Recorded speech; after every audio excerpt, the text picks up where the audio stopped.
Welcome to Effective Feedback, the workshop. I'd like to thank you for coming prepared to our session, working with a pen in hand, and having a notepad handy. Why? Because we'll be doing a lot of participation together. I'll be inviting you to answer a number of questions, make some lists, reflect on the work that we're doing with our colleagues. We know that a lot of this work is conceptual, but it has to also be very practical so that you can implement what you're learning. So I invite you to be thinking and writing. Writing is the doing part of thinking, and we know as professionals that we learn by doing. So let's begin by making a list. Let's make a list of some of the feedback that you've received in your lifetime. Take a moment. Write down what feedback have you ever received. Then write down who was it from. Where were you when you got the feedback? How did you feel? And what did you think of the person who gave you this feedback? So take a moment, put this on pause, make a list, make a note of all the details about feedback that you can recall, and we'll come right back to our first session. Marshall Goldsmith is the author of a book called What Got You Here Won't Get You There. He is also an executive coach for the Fortune 50 corporation CEOs. Those are the corporations that have billions of dollars in assets and tens of thousands of people working all over the world for these organizations. So clearly, he is a coach to some of the most successful leaders in the marketplace today. Goldsmith says that feedback is a gift. Really? Why so? Fundamentally, feedback is all about learning. And when we learn and get the information that we need to know, we're able to adjust, improve, make a change in products, a change in performance. That's what feedback is fundamentally all about. It's getting to know what we don't know. And it's also about helping others discover what they don't know, but need to know to become their best at whatever they're doing. So we're thinking about feedback as a gift. Quick story. I was hiking in the Himalayan mountains decades ago, but I didn't go alone. I went with a Sherpa. Now, a Sherpa is a guide. The guide is there to protect people like me from seen and unseen dangers. Now, that includes like just getting off on the wrong path, falling and getting hurt, knowing where the base camp was at the end of every day so we knew how far we had to travel in order to get safely to that base camp before nightfall. So a Sherpa's job, a guide's job, is to keep us safe and help us to be successful, arriving every day at our destination. So my recommendation for all of us is to pay attention during this short and powerful course, because you'll learn to become a Sherpa yourself, a trusted guide in your organization, maybe also in your community, and certainly with your family. And when you do that, you'll increase your influence and you will become a trusted leader. So why are you here?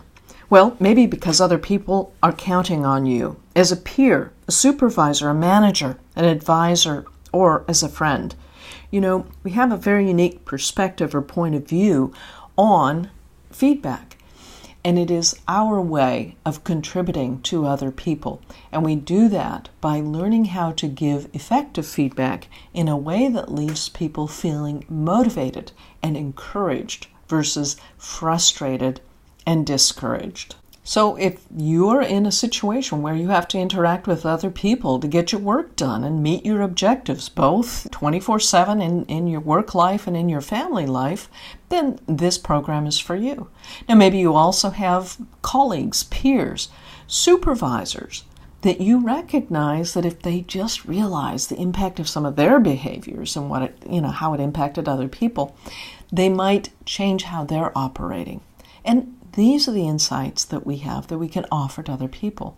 Maybe you're also on an advisory board, board of directors, or you have customers, clients, and suppliers that you work with on a regular basis.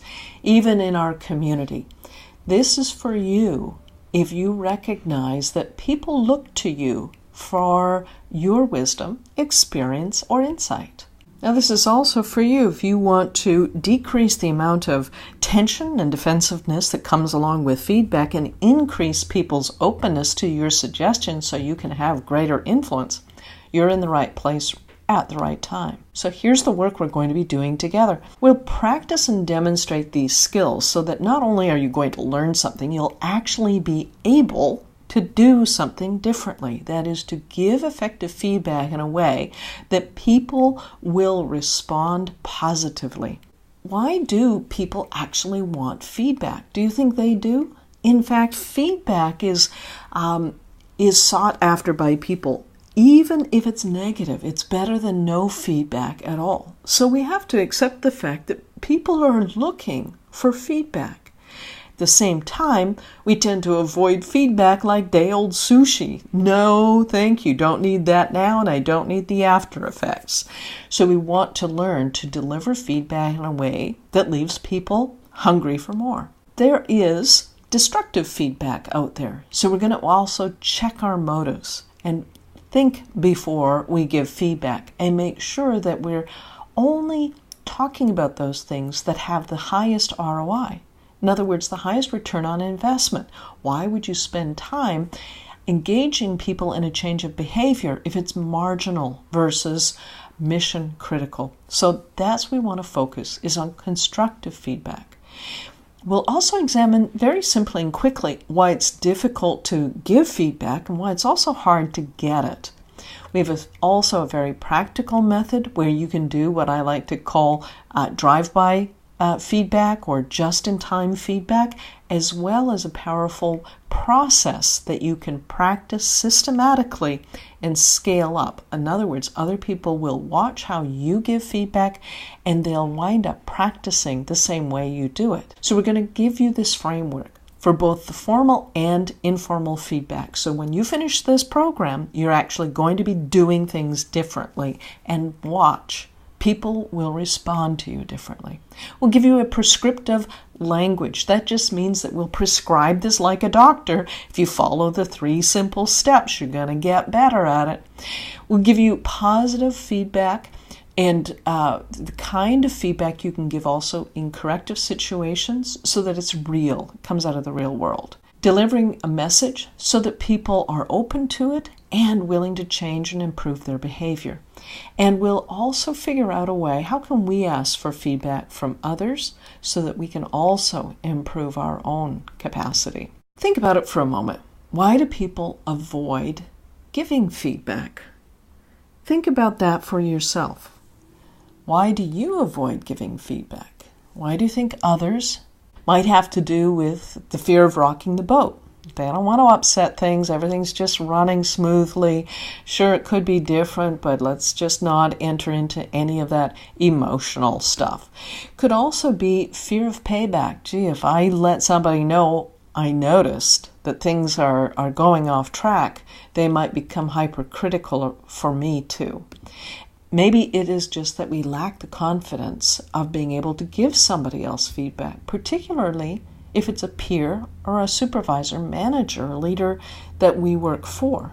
And yet we offer a method that allows you to give people your insight in a way that is most welcome. Sometimes we just sweep a lot of stuff under the carpet because we don't want to bring out into the open these conflicts. And sometimes the conflict can be between you and this other person, but often our conflict is from within. Well, what does that even mean? It means that we might have competing values. We might be behaving in a way that even we recognize that we wish we didn't do it that way. We know better, and we'll discover what it means to recognize the values that drives a behavior so that if you have competing values, get clear on it and stop the habits and behaviors that aren't serving your success. We don't give feedback because we don't know how. The other side of the coin of that same question is, why do people avoid receiving feedback? Well, think about it. When you approach somebody and say, I really have been thinking about our project. I've got some feedback for you on that. Can you come by and see me? All of a sudden, people get really, really busy. Yeah, I'll get back to you. Or send me an email. Let me know. I'll try and get back to you if I've got some time. Right now, they're just throwing all kinds of roadblocks in the way. They don't want to receive it. Why is that? Well, think about it. Think about how you felt as you were making your initial list of feedback. Feedback usually is a signal that something's wrong, and we get defensive. Now, we don't choose that. It's an emotional response to a trigger, and the trigger is this sense of fear. And when we're triggered, we go into a state called the amygdala hijack. Now, the only reason that this is important for us to know is that for a very brief time, temporarily, it's like we lose our mind. Why? Because our brain gets flooded with cortisol. That's like adrenaline. Remember the fight or flight? That your body gets all full of this energy when you feel threatened? Same thing happens in your brain. Slightly different chemical goes into your brain called cortisol, and it causes a disconnect. You kind of unplug from the neocortex, the really thinking, rational part of your brain, and you revert to that fight or flight. You've got to save yourself or fight back. And we call that the amygdala hijack. Well, the great thing is that it only lasts for about 10 or 12 seconds. But when you're aware of that and you all of a sudden catch your breath and you feel your face flushing with heat and the pulse rises, maybe your heart is beating and you're thinking, what am I going to do? Just take a breath. When we say count to 10, there's a physiological reason for that. And that is so that the chemical, the cortisol, can actually flush a little bit away from the brain, and it's like you replug into your neocortex, your executive functioning part of your brain. So a pause is perfectly fine, and no one will even notice. Also, people can feel blamed. And if they feel blamed in their minds, they're going over what happened and they're justifying themselves. They're having an internal conversation where that internal voice is shouting louder than the words that you're using. So all they see or hear when you're giving them feedback when they're feeling defensive is like that famous cartoon of the dog looking at his master. And the dog is just seeing his master giving him all kinds of instructions, and for him it's wah, wah, wah, wah, wah. We must pause and let people know that this isn't a threatening situation. It is in their good interest, and we have their best interest at heart. They're not being blamed. They don't need to justify what they're doing. But we have to be responsible for how that person is feeling about feedback and model a way that they can get over that frustration in a very positive way. Here's a little rule of thumb or trick for you to think about feedback. Look at the word itself. Examine the word feedback. Now, embedded in the term itself is a word that tells us why people are so reluctant around feedback. And that is that it is about the past. It's going back in time. And unless any of you are time travelers, we can't travel back in time and fix what has already happened. So feedback is designed, it's structured in a way that leaves people feeling disempowered. Why? Because they can't go back and change the things that you are talking about. What I mean is that we do rely on data. It's evidence and reality-based feedback. But we have to be aware that we position feedback in a way that people can do something about it. And so we call it future-focused. And this future-focused feedback is our way of giving people the suggestions. It enables them to do something differently. And it isn't about the past. So we know that the future is empowering because we all love suggestions for the future. In fact, again, Marshall Goldsmith tells us that successful people, above most things, desire suggestions that will help them become more successful. So knowing that, Let's proceed on the basis that we can provide people with ideas, actions, behaviors, and attitudes that make a difference moving forward and that contributes to their success and doesn't blame them or misjudge, misunderstand what they did in the past.